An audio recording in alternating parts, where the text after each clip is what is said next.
सभी का इलेक्ट्रोकेमिस्ट्री के नेक्स्ट वीडियो। दोस्तों, ये जो वीडियो है विद्युत रसायन का नेक्स्ट वीडियो है।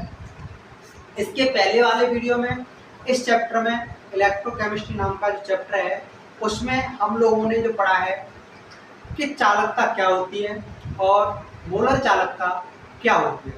अगर वो वीडियो आपने नहीं देखा है तो उससे ज़रूर देख लो, क्योंकि ये आपके अच्छे से समझ में आएगा। क्योंकि दोस्तों चालकता तो बता चुका हूँ आपको, पापा के मोलर चालकता लैम्डा एम, ये लैम्डा कैपिटल लैम्डा है। इससे अगले वाली वीडियो में आपको बता चुका हूँ कि जो लैम्डा एम होता है वो बराबर होता है के इंटू वी।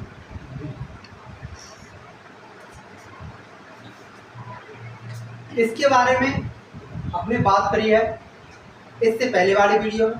इस वीडियो में जो टॉपिक है वो बहुत ही इम्पोर्टेंट है, कॉलराइन्स नियम की भूमिका है। इस टॉपिक के समझने के बाद जब हम अगले वीडियो कॉलराइन्स के नियम पर बनाएंगे तो वो आपको तभी समझ में आएगा जब इस वीडियो के कॉन्सेप्ट क्लियर होंगे। तो मेरे साथ जुड़िए और शांति से समझिए।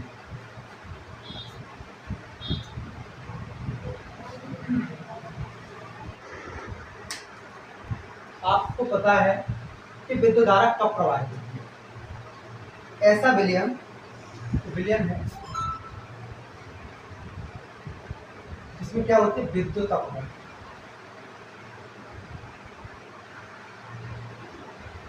विद्युत अपघटन एग्जाम्पल में आपको दिख चुका हूँ, Na प्लस Cl माइनस। विद्युत अपघटन हम आपको बता चुके हैं, ऐसे लवण जो जल में आयनों में टूट जाते हैं विद्युत अपघटन कहलाते हैं। तो जो आयनों में टूट जाते हैं तब वहां से क्या निकलता है, मुक्त इलेक्ट्रॉन, और उन मुक्त इलेक्ट्रॉन के कारण ही क्या बनता है, विद्युत धारा बनती है। तो यहाँ पर हम बात कर रहे थे चालकता व मोलर चालकता का संकल्प। यहाँ सबसे पहले सांद्रता के बारे में।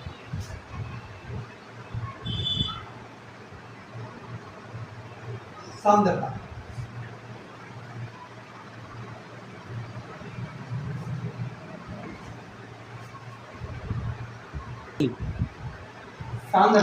सांद्रता का मतलब होता है दोस्तों कितना विलेय उपस्थित है विलयन के अंदर।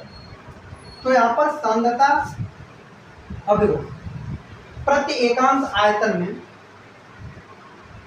मुक्त आयनों की अधिक संख्या।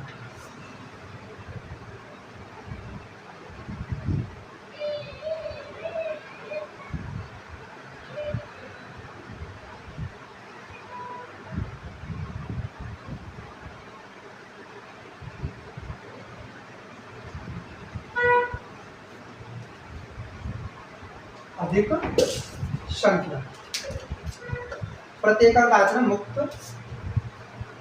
आयनों की अधिक संख्या। अगर हम सांद्रता ज्यादा है, मान लो अगर सांद्रता ज्यादा, सांद्रता मतलब ऐसे मान लो 50 ग्राम जल में, 50 ml जल में, और आपने 5 ग्राम चीनी घोली हो, वही शक्कर आपने 100 ग्राम जल में घोला, तो कौन सा वाला ज्यादा गाढ़ा हो, कौन सा वाला ज्यादा मीठा हो। मान लो अगर हमने इसकी सांद्रता ज्यादा दी है तो इसके अंदर प्रति एकांक आयतन में मुक्त आयनों की संख्या भी कैसी होगी, अधिक होगी। जब मुक्त आयनों की संख्या अधिक होगी तो दोस्तों सीधी सी बात है, तो उसके अंदर चालकता भी ज्यादा होगी, कंडक्टिविटी भी ज्यादा होगी, क्योंकि विद्युत धारा ज्यादा प्रवाहित होगी। तो यहाँ पर चालकता भी कैसी होगी,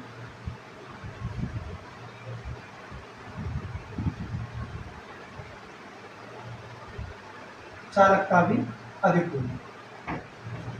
यदि हम सांद्रता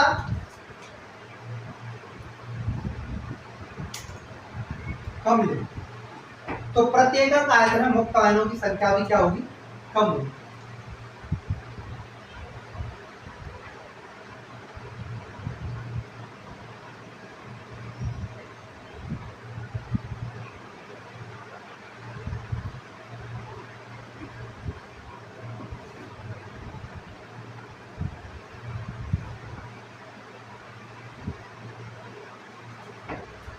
तो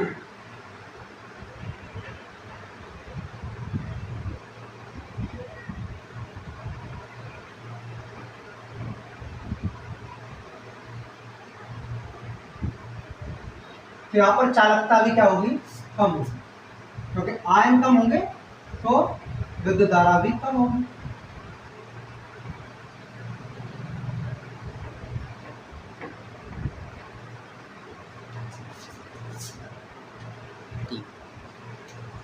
ये दोस्तों यहाँ पर जो चालकता है आपका, जो कापा वो बढ़ेगी, और यहाँ पर कापा, मान लो यहाँ पर हम क्या करें कि आयतन को कम कर दें। जब आयतन कम करेंगे तब सांद्रता बढ़ेगी, प्रत्येक आयतन में मुक्त आयनों की संख्या भी अधिक होगी।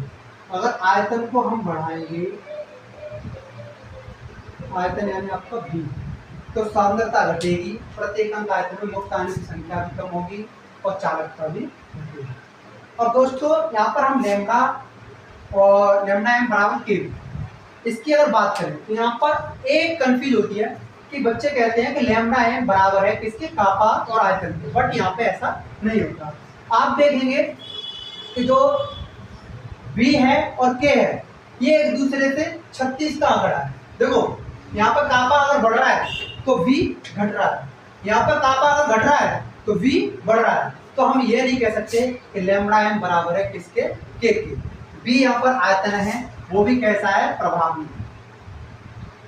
प्रभावी का मतलब है दोस्तों, यदि कापा 2 से घटेगा तो आपका आयतन 4 से बढ़ेगा, यदि कापा 4 से घटेगा तो आपका आयतन 8 से बढ़ेगा। मतलब ये इस पर प्रभावी है। तो जो लैम्डा एम निर्भर है वो किस पे होगा, इस प्रभावी पर। लैम्डा एम किसके बराबर होगा, इस V के। तो अब हम देखेंगे कि V यहाँ पर आपका, देखो यहाँ पर V घट रहा है तो यहाँ पर लैम्डा एम क्या होगा, घटेगा, और यहाँ पर V बढ़ रहा है तो यहाँ पर लैम्डा एम भी क्या होगा, बढ़ेगा। दोस्तों यहाँ पर ये समझने वाली बात है कि जो कापा है वो लैम्डा एम पर निर्भर नहीं कर रहा, क्योंकि कापा बढ़ रहा है तो लैम्डा एम घट रहा है, यानी कापा घट रहा है तो लैम्डा एम बढ़ रहा है। कापा लैम्डा एम किस पर, जो आपकी चालकता है वो किस पर निर्भर कर रही है, सांद्रता, सॉरी आयतन पर। यदि आयतन घट रहा है, यदि आयतन घट रहा है तो यहाँ पर लैम्डा एम जो आपकी चालकता वो भी घट रही है। यदि आयतन बढ़ रहा है तो यहाँ पर भी जो आपका चालकता है लैम्डा एम है वो बढ़ रहा है।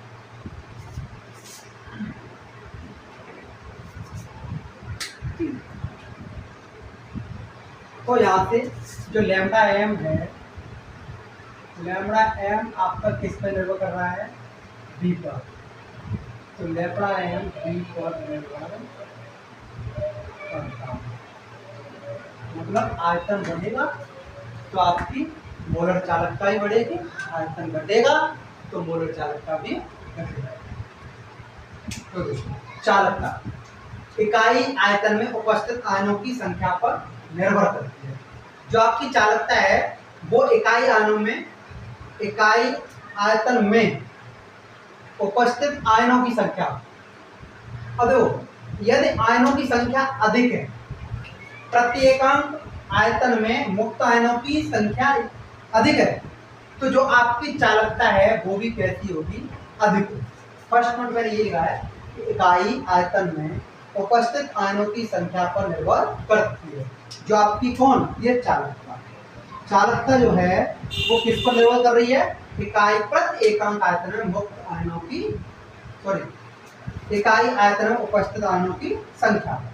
जितने ज्यादा आयन टूटेंगे, जितने ज्यादा इलेक्ट्रॉन मुक्त होंगे, उतनी ज्यादा आपकी विद्युत धारा प्रवाहित होगी, उतनी ज्यादा आपकी चालकता बढ़ेगी। तो ये जो चालकता है वो किस पर निर्भर कर रही है, प्रति एकांक आयतन में मुक्त आयनों की संख्या। सेकंड तनुकरण, तनुकरण का यानी आयतन बढ़े और सांद्रता घटे करने पर प्रति एकांक आयतन में विद्युत धारा ले जाने वाले आयनों की संख्या घटती है, अतः चालकता भी घटती है। तो तनुकरण करने पर प्रति इकाई आयतन में विद्युत धारा ले जाने वाले आयनों की संख्या घटेगी। अगर आयनों की संख्या कम होती है तो सीधी सी बात है कंडक्टिविटी, चालकता जो है वो भी क्या होगी, घटेगी। अब देखो इधर वाला पॉइंट मैं आपको बता दूं, बिलियन में कन्वर्ट करने पर जो लैम्बडा एम है वो क्या होता है, बढ़ता है। अब तनुकरण का मतलब ये है कि जो आपका आयतन है वो क्या होगा, घटेगा या फिर बढ़ेगा। तनुकरण में लिखा दिया आयतन बढ़ेगा या फिर क्षमता घटेगी। तो यहाँ पर दे रहा है कि लैम्बडा एम बढ़ता है तन्यता बढ़ाने से, यदि के घटता है।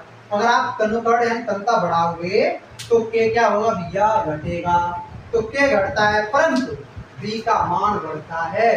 क्यों, मैं आपको बता चुका हूं, अगर लैम्बडा एम घटेगा तो v घटेगा, लैम्बडा एम बढ़ेगा तो v का मान भी बढ़ेगा। परिणामस्वरूप लैम्बडा एम v पर निर्भर करता है तथा बढ़ता है। तो आज के इस वीडियो में इतना ही। आगे हम नेक्स्ट वीडियो में बात करेंगे ऑलराउस के नियम पर।